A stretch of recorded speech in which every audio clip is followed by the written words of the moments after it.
We're going to do public comment, and then we're going to take a small break, and I'm sure that members would be happy to step out and ask you questions or take a picture with you. So if you could just stick around for a little bit before you head out. I know you probably have things to do, but let us go to public comment, and then we'll take a break. Is that okay, board members? Thank you, Milo. Anything else? Okay, thank you. All right, with that then, let's go to public comment. And let me just read this. The public may sign up to share public comments at publiccomment@schools.utah.gov. The public may send written public comments to the board at board@schools.utah.gov. Public comments are limited to 2 minutes per person. A comment can express support or dissent for regulatory action. Individuals should not use public comment to complain about personnel issues or attack or defame an individual. Speakers making a highly detailed or complex comment should also consider providing a written outline of their words to the board. Please remember that children may hear your comments. Be thoughtful and professional. Keep your comments appropriate for a general audience. If you have material with explicit language or content, submit such material in writing to the board at schools.utah.gov. With that, I believe we have with us Sarah Jones, if you're here with us.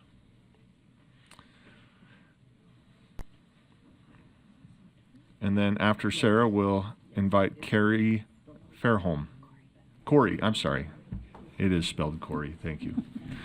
Good Sarah. morning, board members. I'm Dr. Sarah Jones with the Utah Education Association. And first of all, I want to thank you for the countless hours that you put in your board service. During the legislative session, I work full-time at Capitol Hill, representing educators on all the policy decisions that are being made up there. And I see many of you up there for long hours as well. And so we just appreciate your advocacy on behalf of the legislative issues that are taking place. I know that for the board, as the legislative session winds down, your work really ramps up as you take all the policy issues that have been passed and work on administrative rule.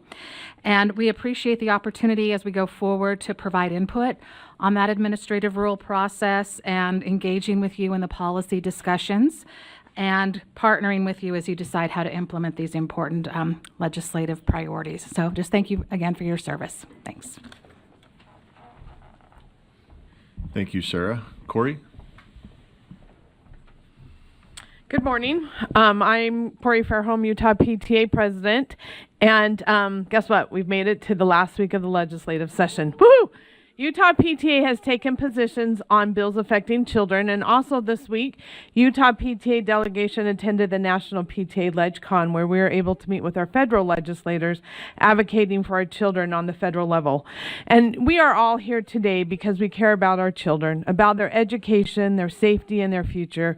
As parents, educators, and community members, we have the responsibility to ensure that all laws and policies shaping their world truly serve them. Advocacy is not just about speaking up, it's about standing up for what is right, for those who cannot stand alone.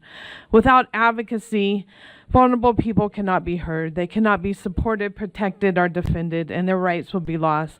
Without advocacy, they have no power. Without advocacy, they will be invisible. And that is why we are all here today. So thank you for what you do, because we refuse to let our children be invisible.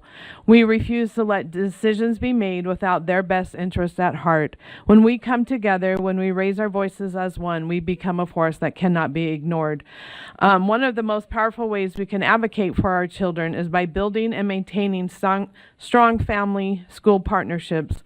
When parents and families are engaged, when they have a seat at the table, they gain a true voice and choice in their children's education. Schools thrive when they work together with families, just not as participants, but as partners.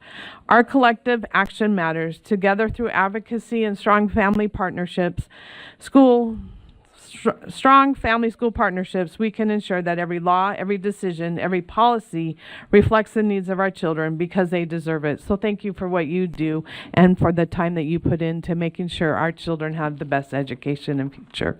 Thank you. Thank you, Corey.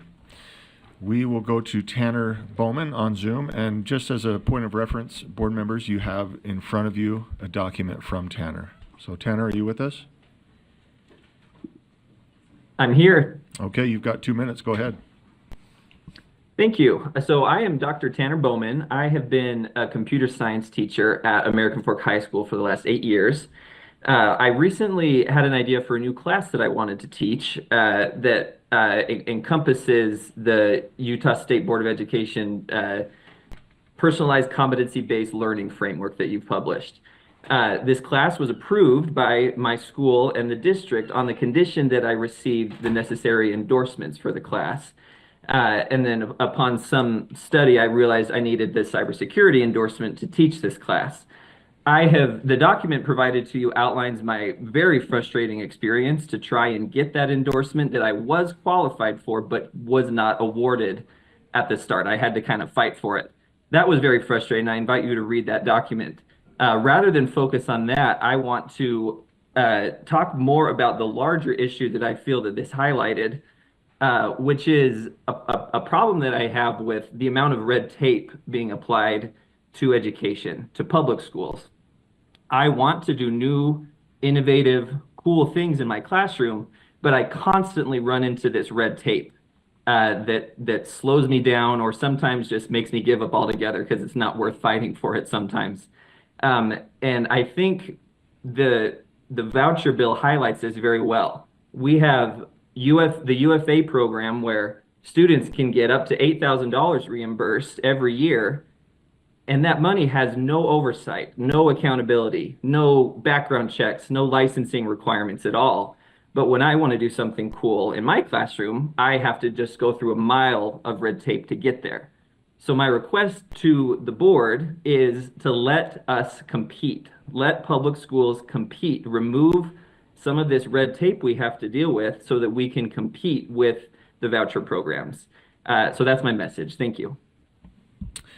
Thank you, Tanner.